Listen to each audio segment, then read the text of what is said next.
उदयपुर 2 जुलाई। श्री योग वेदांत सेवा समिति उदयपुर द्वारा बापूजी की शिष्या साध्वी सुशीला बहन के सानिध्य में आज झूलेलाल भवन शक्ति नगर में सत्संग आयोजन किया गया। अपने सत्संग में सुशीला दीदी ने आज सत्र में उपयोगी प्रयोग कराए, जिससे एकाग्रता बढ़े, ईश्वर में प्रीति बढ़े। मंत्रों का सामूहिक जाप कराया। दीदी अपने सत्संग में बताते हैं कि हिंदू पंचांग के अनुसार आज एकादशी है। जो पुण्य सूर्य ग्रहण में दान से होता है, उससे कई गुना अधिक पुण्य एकादशी के व्रत से होता है। एकादशी करने वालों के पितर नीच योनि से मुक्त होते हैं और अपने परिवार वालों पर प्रसन्नता बरसाते हैं। कीर्ति बढ़ती है, श्रद्धा भक्ति बढ़ती है, जिससे जीवन रसमय बनता है, परमात्मा की प्रसन्नता प्राप्त होती है। साथ ही विशेष 9 जुलाई मंगलवार को मंगलवारी चतुर्थी है, जिस दिन जप ध्यान सेवा का महत्व अनंत गुना होता है। चाल को सुधार लो। उसने कहा ठीक है, चलो एक मौका दिया, वो चाल सुधार ली।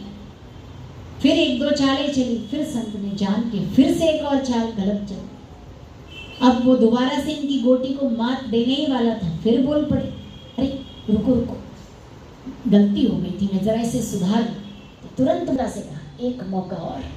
बोले ठीक है चलो चल। तो फिर चाल चली।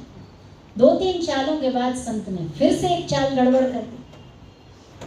अब ये फिर मात देने के लिए गोटी उठाने लगा, फिर बोले एक मौका और।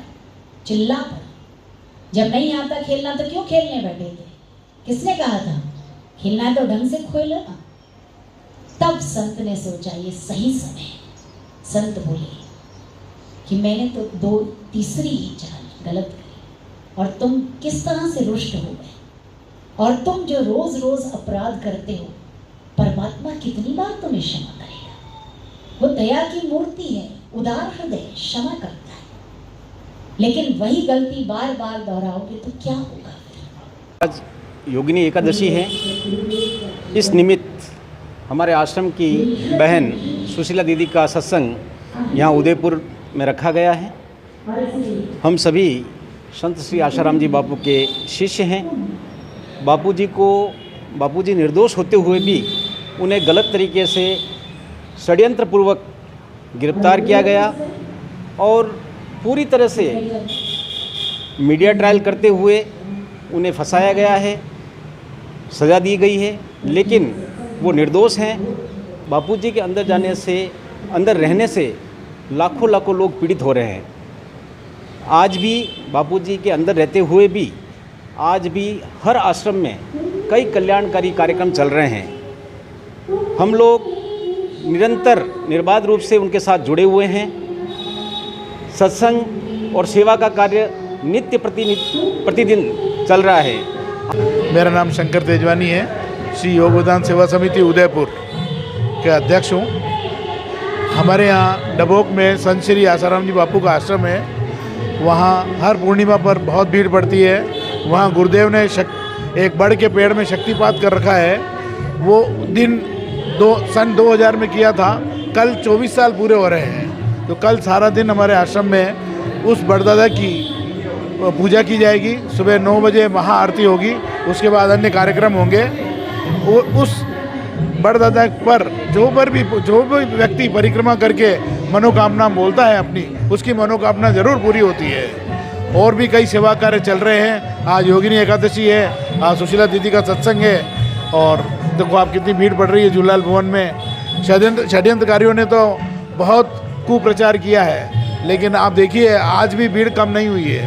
हरिओम। टिंकू भाटिया है, मैं उदयपुर की रहने वाली हूँ। आज यहाँ पर संत श्री आशाराम जी बापू की शिष्या साध्वी सुशीला दीदी का पावन सत्संग है। इस प्रकार के सत्संग पूरे राजस्थान नहीं, पूरे भारतवर्ष में होते हैं और इनसे हमारी गुरु भक्ति और हमारी गुरु प्रीति बढ़ती है। आज बापूजी जेल मंदिर में है, लेकिन बापूजी के लाखों देवी कार्य आज भी यहाँ पर हो रहे हैं। निःशुल्क भोजन हो रहे हैं, भंडारे हो रहे हैं, गरीबों में उनके जीवन उपयोगी सामान बांटे जा रहे हैं, मातृ पितृ पूजन हो रहे हैं, तुलसी पूजन हो रहे हैं। इसके अलावा भी कितने कैदी उत्थान कार्यक्रम, महिला मंडल, युवाओं को नशा मुक्ति, बच्चों के लिए बाल संस्कार, कितने देवी कार्य आज भी बापूजी के पूरे भारतवर्ष में नहीं, पूरे विश्व भर में हो रहे हैं। वैसे मैं बेसिकली महाराष्ट्र से हूँ, पर अभी राजस्थान में हूँ। लगभग मेरी उम्र के हिसाब से मैंने 20 से 25 साल हो गए गुरुजी के द्वारा जो दैवी कार्य चल रहे हैं, जो पूरे साल भर चलते हैं। जैसे मातृपितृ पूजन दिवस होता है फरवरी में, दिसंबर में होता है तुलसी पूजन दिवस, साथ ही साथ स्कूलों में अलग अलग प्रोग्राम होते हैं जिनको योग व उच्च संस्कार कहा जाता है। विद्यार्थियों के लिए शिविर होते हैं, 2-2, 3-3 दिन के लगते हैं। साथ ही में हमारी संस्था के द्वारा गरीबों में भंडारे होते हैं दीपावली के दिनों में, जहाँ पे धर्मांतरण का सबसे ज़्यादा इशू है आदिवासी लोगों में। गोगुंदा हो गए, अपने गुजरात में गुजरात का जो एरिया है जहाँ पे धर्मांतरण सबसे ज़्यादा हो रहा है, उन्होंने एरिया में जाके अपनी समिति के द्वारा भंडारे होते हैं, जहाँ पे भी आपातकालीन स्थितियाँ होती है, जैसे बाढ़ आ गई, भूकंप हो गया, वहाँ पे अपनी समितियाँ पहुँचती है। अपनी समिति के द्वारा हर आश्रम में पूर्णिमा या अमावस्या के दिन गरीबों में जप यज्ञ वाले उन्हें कहा जाता है, आओ भजन करो और भोजन पाओ। उनको दक्षिणा मिलती है, जिसमें उनको काफ़ी सारी अपनी जीवन उपयोगी वस्तुएं भी मिलती हैं। अब आप सोचोगे कि इतना सारा दैवी कार्य गुरुजी के द्वारा क्यों होता जा रहा है। सबसे बड़ी बात है, आज जब बापूजी 11 साल हो गए जोधपुर में जेल में बंद है, उसका सबसे बड़ा कारण है बापूजी ने धर्मांतरण रोका। तो धर्मांतरण रोकने के लिए बापूजी ने हिंदू लोगों को अपने ही धर्म में रहने के लिए ये सारी योजनाएं चालू की। सबसे बड़ी प्रॉब्लम होती है, लोगों को खाने पीने के लिए नहीं है, साक्षरता नहीं है, लोग पढ़े लिखे नहीं है, नौकरी करना नहीं जानते हैं। तो इस दिशा में बापूजी ने कदम उठाया। अपने संस्था के द्वारा लगभग 42 गुरुकुल चलते हैं जो पूरे भारत में हैं। विश्व भर में अपनी संस्था कार्यरत है। युवाओं के लिए, बहनों के लिए, बच्चों के लिए, बड़े बूढ़ों के लिए, सबके लिए अपनी समिति के द्वारा ये कार्य चलता है।